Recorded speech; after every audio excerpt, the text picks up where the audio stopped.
السلام عليكم ورحمة الله وبركاته. رؤية القمح في المنام تعتبر من الرؤى المبشرة بالخير لمن رآها، ولكن لها جوانب تفسيرية تختلف عما بينها. فمثلا تختلف رؤية القمح بالنسبة للرجل، عامة بالنسبة للمرأة المتزوجة، عامة بالنسبة للمرأة الحامل، عامة بالنسبة للعزباء أو المطلقة. فكل جانب من هذه الجوانب له تفسيره الخاص به. ابقوا معنا لنهاية الفيديو لكي نتعرف على الجوانب التفسيرية لرؤية القمح.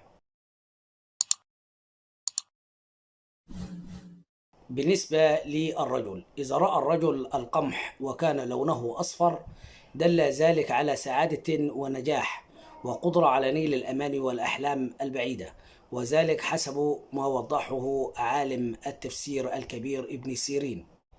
أما إذا رأى الرجل أنه ينظف القمح من الشوائب دل ذلك على كثرة ذنوب ومعاصي هذا الشخص، ولكن الله سبحانه وتعالى سوف يتوب عليه توبة نصوحة.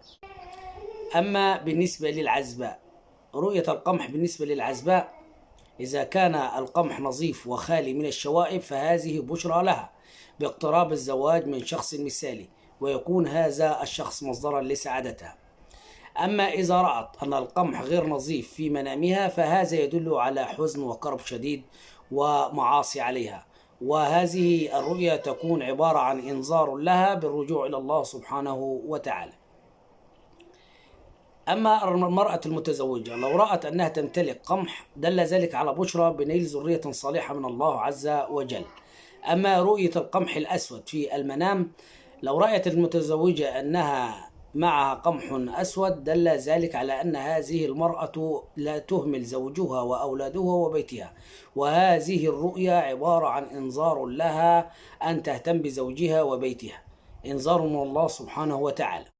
أما إذا رأى أحد الأشخاص أنه يتناول القمح أو يأكل قمح دل ذلك على حسن أخلاق هذا الشخص، وأنه مشهور بين أهله وبيته بحسن الأخلاق.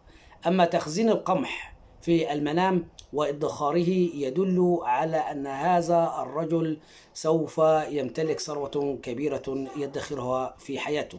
أما رؤية سنابل القمح في المنام تدل على أن هذا الشخص الذي رأى هذه الرؤيا سوف يرزقه الله بعلم كبير وسوف يصبح من علماء الأرض. أما المرأة الحامل إذا رأت نفسها تنظف القمح فهذا دليل على خير وسعادة وتوبة من الذنب إذا كانت لها ذنوب. أما إذا رأت المرأة الحامل أنها تزرع القمح أو تبذر بذرة القمح أو تبذر أي بذرة أخرى دل ذلك على النسل، أي أن هذه المرأة سوف تنجب أطفالا كثيرة وسوف يكون نسلها كثيرا بين الناس. شكرا والسلام عليكم ورحمة الله وبركاته.